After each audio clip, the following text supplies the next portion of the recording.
5-match cards are back in action, alright. Cheapskate shows where half the talent doesn't even show up, and we're all just expected to forget about all the missing stars and titles, because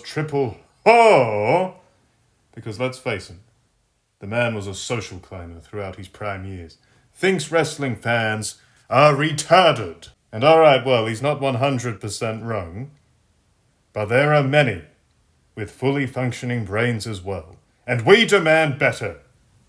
Io Sky, the most popular women's wrestler in the world right now, maybe. No defense of her women's world title. Obviously only men have actual world titles. Women are mid-carders. There, I said it. But WWE do pretend they're world title level, and this world title wasn't on a PLE. Tiffany Stratton, the most annoying voice on planet Earth today, not even half as good as Io Sky in the ring, frankly, but well liked by fans too. New star, other women's top champ, nowhere to be seen. Jey Uso, the WWE World Heavyweight Champion, the second biggest prize in the whole promotion, a fan favourite, even with all the hate he gets online. They're working on a feud with Logan Paul. Believe it or not, this might not actually be such a bad idea. Uso's world title run is meant to be a feel-good babyface story.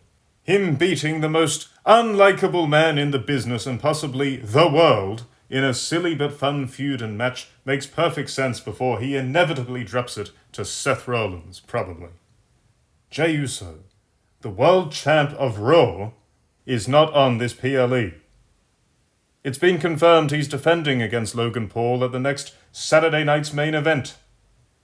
He should be defending on all of the special weekend events, and not on regular TV, if anything. Let the belt seem a little prestigious, whilst also being defended at regular, logical intervals.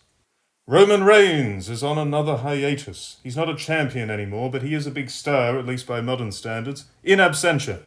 CM Punk, still feuding with Seth Rollins, plus Braun Breaker and Paul Heyman, all not there. This is, by the way, the second feud where Paul Heyman has betrayed CM Punk and led to an angle where Punk is at war with his new clients. So original, so brilliant. I'm sure you can see where this next one's going.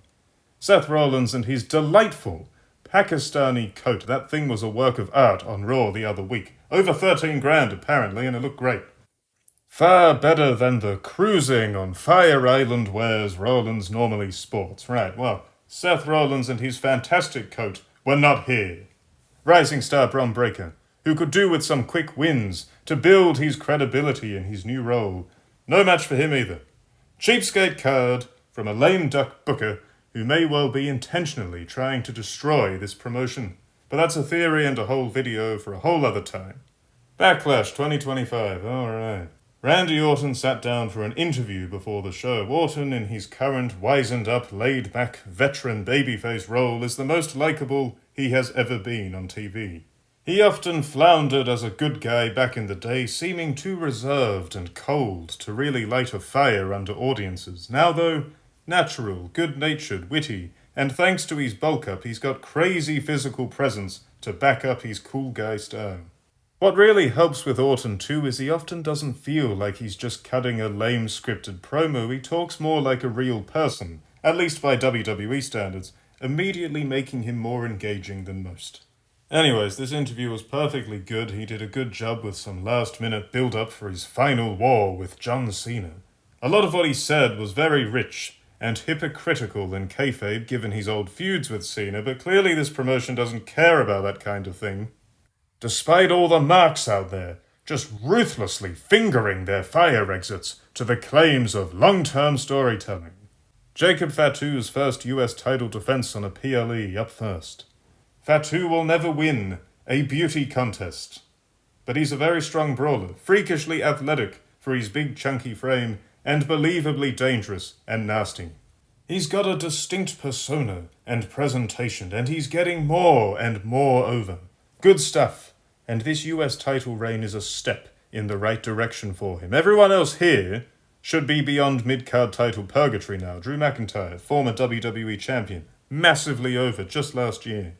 Cooled off a lot after his CM Punk feud wrapped. seemed to be getting back on track with his revenge win over Damian Priest at WrestleMania. Unfortunately, Drew McIntyre is a big bully heel on a show where the world champ is the top heel right now.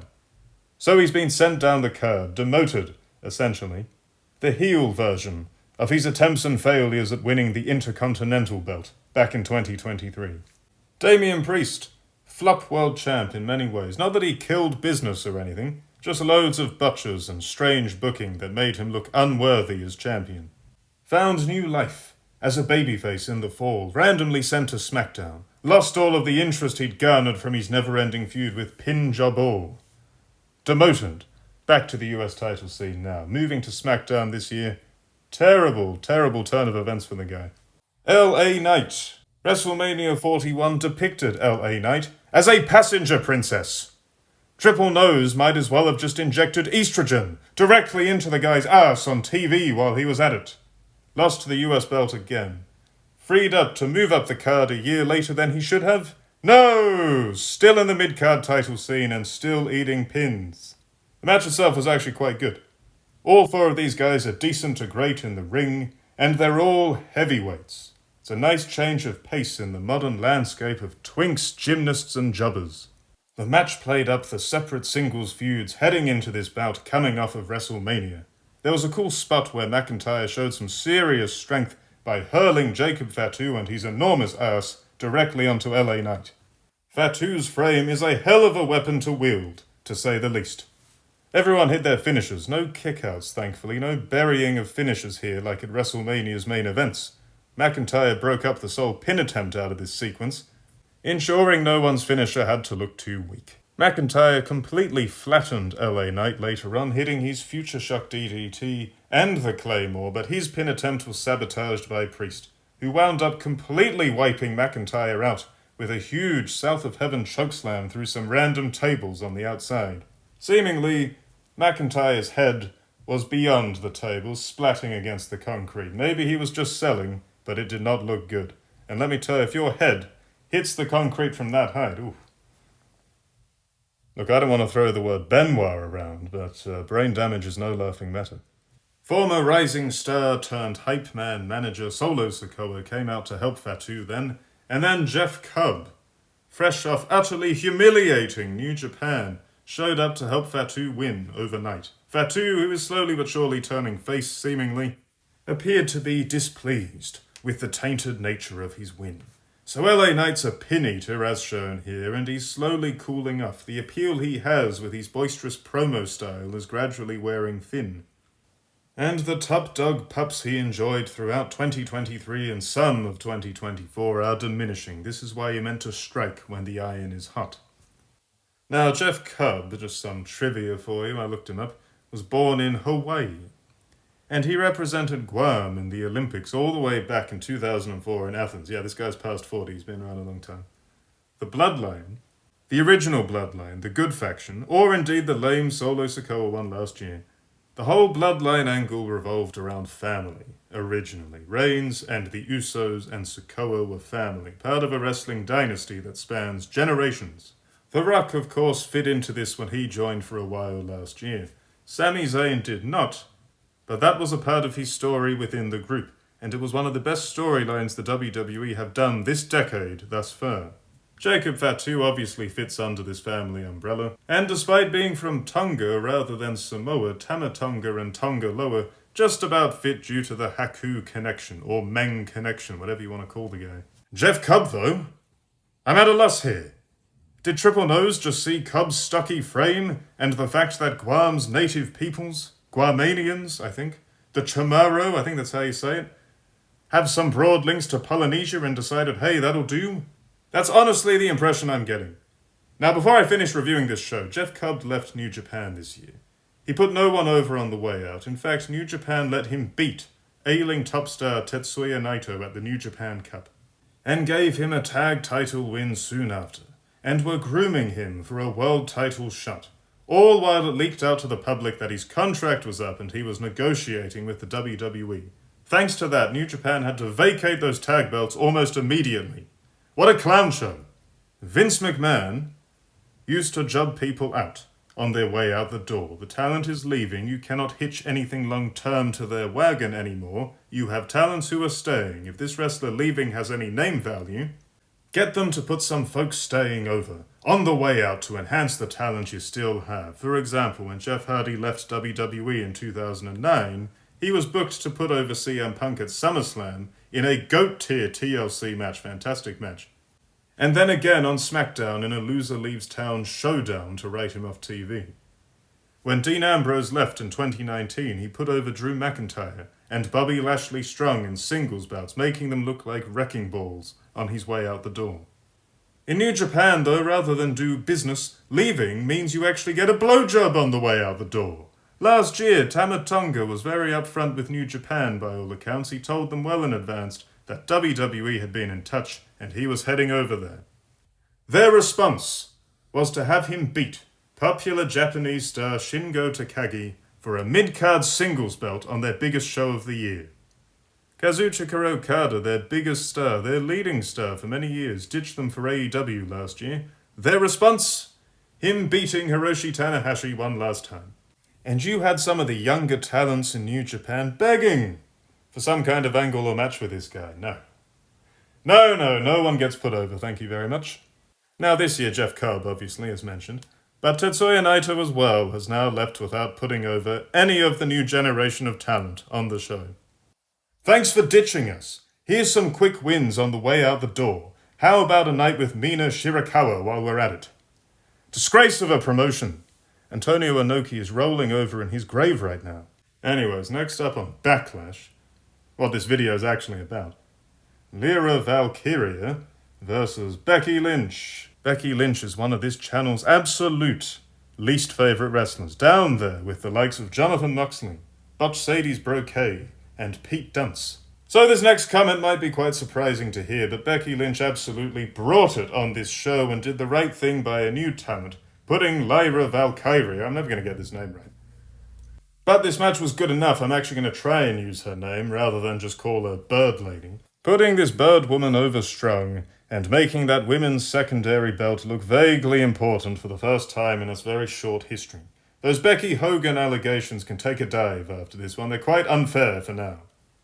Match started on a somewhat petty note, not bad of course, with some shoving from both parties. Lynch worked as a slightly neurotic heel here, putting pressure on the champion, who rallied back with some torturous submission holds. The storytelling was logical and clear here, as the younger performer's superior athleticism and arsenal of moves allowed her to constantly come back from the more experienced, more ring-savvy Lynch's control time in the ring. Dueling armbars at one point, with Lynch getting the better, working an aggressive pace to suit her new heel persona.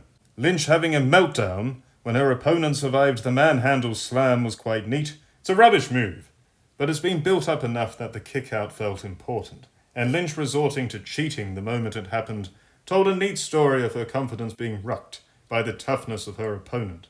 Lynch survived the Nightwing at one point. Normally kicking out of finishes is a nuisance since it's spammed so much in WWE, but the excuse here of the ref taking forever to even get to the pin added more heat to the bout and protected the finisher a little bit as well. A surprise roll-up got the champ the win in a technically sound, sensibly worked match with a good engrossing story. Very good stuff. Lynch losing her mind after the loss and launching an attack sets up a rematch. Logically, Lynch should win the next bout and then drop the belt back to Bird Lady. I'm just going to stick to Bird Lady in the summer, but we'll see. Anyway, strong stuff. Best Lynch match since a showdown, probably with Bianca Belair, all the way back at WrestleMania 38. Dirty Dom out next, the new Intercontinental Champion. Dirty Dom, frankly, is a nepo baby. It's just the hard truth. It's fun to boo him and all ever since he turned on his old man a few years back, and then he turned on Rhea Ripley last year, and he's got a very punchable face, but let's be real. Would he be anywhere near where he is without Rey Mysterio calling in a favor backstage? Of course not.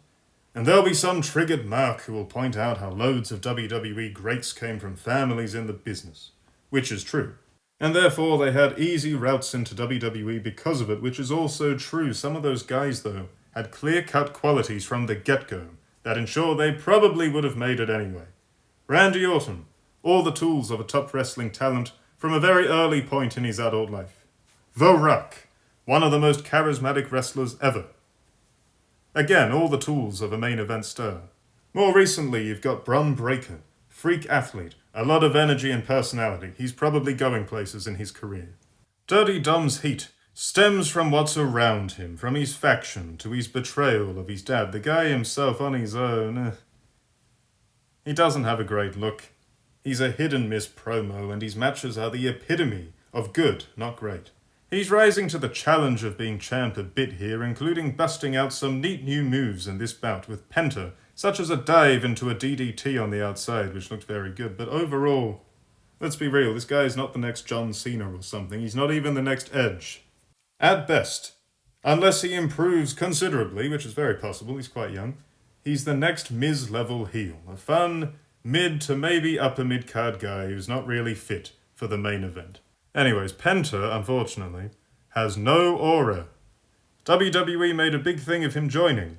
He had a very good debut match with Chad Gable, and then they stripped him of his personality and fear factor when he cut a very nice, very human promo about how happy he was to be in the WWE. Watch this guy's work in TNA and Lucha Underground, and you'll see he's meant to be this dangerous, almost ghostly sadist out to maim and destroy opponents. Look at his look for Exhibit A of this, and then look at him just thanking everyone for the fact he gets to be here. Penta's lost aura won't be coming back just yet either, as he lost a sub-10-minute match here after El Grande Americano headbutted him with that metal plate mask. The interesting part here is that not Chad Gable beat Rey Fenix at Mania, so perhaps we're going to get a Lucha Brothers reunion sooner than expected. Despite often playing a cowardly heel underdog and looking like one, Mysterio got a lot of offense in here and looks strong opposite Penta. Penta planted Mysterio with a Canadian, Mexican destroyer, on the ring apron. Right. A flip pile driver on the ring apron. That is a stretcher job. Back in the early 2010s, Kevin Owens, or Kevin Steen as he used to be called, would sometimes hit a package pile driver on the ring apron, and it was typically a match ender. After all, you might have heard, the ring apron is the hardest part of the ring and all that nonsense. Here it was just to give some breathing room to tease some more tension in the Judgment Day. Finn Balor and the rest of the Judgment Boys came down to interfere. Finn Jabor takes a year getting a steel chair to hit Penta with. The referee notices and all that time, because of course. And there you go, there's some little tension teased for you there. Does Finn Balor not really want to help Dirty Dom? Based on Triple Nose's glacial-paced booking. We'll find out around SummerSlam, I guess. Anyways, it was Balor's later distraction that led to not Chad Gable costing Penta the match. The actual wrestling here was action-packed, but the psychology made no sense, with cowardly heel Dom fighting like a hero, despite all the shenanigans around him to try and keep the belt on him. For Penta, it appears a mid-card ceiling has blown on in for him. Gunther, one of the WWE's most serious wrestlers. Gunther works a straight-laced old-school style. He looks old-school. He does relatively serious promos most of the time. WWE have put a lot of effort into presenting him as one of their top heels over the past year. After his surprisingly weak submission loss to Jey Uso at WrestleMania, he needed to regain some of that top dog heat. Beating up the commentators seemed like the way to go, apparently, with Gunther attacking Michael Cole and then choking out Pat McAfee for their support of Jey Uso at WrestleMania. This match seems like an obvious ploy to make Gunther look like a right scumbag by handing a vicious beating to a non-wrestler. Guess again, Pat McAfee, who wrestles once or twice a year at best, and usually plays things for laughs, was allowed to look remarkably competitive against the former world champ for about 14 minutes. In fact, rather than getting Gunther his heel heat back, the match felt more like a Pat McAfee showcase. McAfee refused to tap. He refused to give in, and he planted Gunther with plenty of offense. Later on in the bout, Michael Cole tried to help his commentary pal, even holding Gunther's ankle when McAfee went for a surprise pin. Gunther got the stoppage win after McAfee passed out rather than tap out in the sleeper hold. This was ridiculous. Look, I like NFL as much as the next guy. I watch a bit of him, and I appreciate that it is a huge deal in the US, and that the men who play it are legit heavyweight jacked athletes, alright? Yeah, no arguments there. So the idea they'd be dangerous in a fight, obviously, yeah, very logical. And Pat McAfee's very famous in the States. I appreciate that as well. He has some name value. But he's not a wrestler. He jobbed to Adam Cole in NXT. Why, exactly, is he almost beating one of the promotion's most pushed, most serious talents? Anyways, who cares? Who cares about that? After the bout, Gunther gave some funny wrist-flicking gesture, I don't know what the hell that was, to show his respect to McAfee. Respect to a guy who couldn't even beat him with the interference of his best friend at ringside. If they really wanted Gunther to get some heat, he would have bashed Michael Cole up post-match for that. Nonsensical. Gunther is another one quickly losing whatever aura he'd managed to build up since joining the main roster. And the question is, with that strange ending, is he turning face soon? Because otherwise this post-match angle was utterly bizarre. Anyways, finally, the only match on this show that actually matters is happening, alright? The main thing to watch. The only reason I turned this on and watched it on replay this morning. John Cena, deep in his Mr. Bub Backlund phase, opposite nice guy Randy Orton. Last month, John Cena and Cody Rhodes, another big star who didn't turn up for this show, delivered one of the most disappointing WrestleMania main events in recent memory. So disappointing, in fact, that many compared it unfavourably to Cena's US title defense against Stardust from all the way back in 2015. Hilariously, that match genuinely was a lot better than the huge deal main event the two had a decade later. Make of that what you will. Cena moved slowly during the Rhodes match. The action was clunky, the finish laughable thanks to Travis Scott. Basically, by the end of it, many fans were wondering if Cena was cooked physically. It happens. It didn't help that he'd openly said in interviews that he could feel his body slowing down as he gradually moves towards the Big 5-0. Well, it appears Cena's still got some fuel in the tank after all, so I guess we'll just blame Cody Rhodes for that bad match. That sounds fine by me. The St. Louis crowd were, unsurprisingly, thrilled to see hometown hero Randy Orton in action, with the Viper getting a huge reaction. And this match was quite fascinating to watch for longtime fans, such as myself. I grew up watching the John Cena era. He was always the good guy, babyface John. And now here we are, and we've seen these two wrestle 100-odd times, but we've never seen it as heel John Cena versus babyface Randy Orton. Orton had some fun being the heroic one for a change, keeping Cena on the back foot in the early exchanges. Cena, meanwhile, hopped to the outside to compose himself more than once, unsurprisingly catching heat for slowing the match down. Orton looked dominant throughout the early portions of the match, wearing Cena down with his stumps, his corner strikes, and some knee drops. It was all incredibly basic offense from both men, to be honest, but they milked it for all it was worth, making use of the hot crowd and their character work to keep the drama and tension high. Orton, especially as a heel, often caught flack for his over-reliance on rest holds to try and build heat for the babyface comeback. Headlocks and chin locks and sleepers were his bread and butter, and there was a fun spot here where Cena gave him a taste of his own medicine, locking him up in a sleeper, only for Orton to move into his own sleeper, and we got an exchange of these holds as Cena worked an Orton-style match against the man himself. The match gradually moved to the pair's signature moves, from some of Cena's 5 moves of doom to Orton's power slam and his draping DDT, and eventually it went into a finisher spam festival, as is always to be expected with WWE main events these days, apparently. AAs, RKOs, and AA reversed into an RKO. The pace was clever and logical. The crowd was loving it. This was all a very solid main event with great crowd heat, until the ref bump. Cena pushed Orton into the ref, with Orton for some reason changing position to very deliberately shoulder barge the referee to the ground, very sloppy, from a polished pro of Orton's experience level to make things look so blatant. Great spot where Orton hit Cena with an AA of his own, and then put the champ through a table with another one for good measure. And then the shenanigans really went into overdrive, and this went from fun to being an overbooked mess very quickly. There was another ref that got taken out when John Cena planted said ref with a title belt. I mean, that was funny to watch. I like when the referees get bashed up, but all the same. Nick Aldis and a whole bunch of road agent goons get in the ring when there's no referee on hand, and Randy Orton just hits them all with RKOs. In Aldis's case, it was a surprise attack. Everyone else, though, just walked into the RKO one at a time, like they wanted it. A whole bunch of masochistic jobbers looking for trouble. What the hell is that?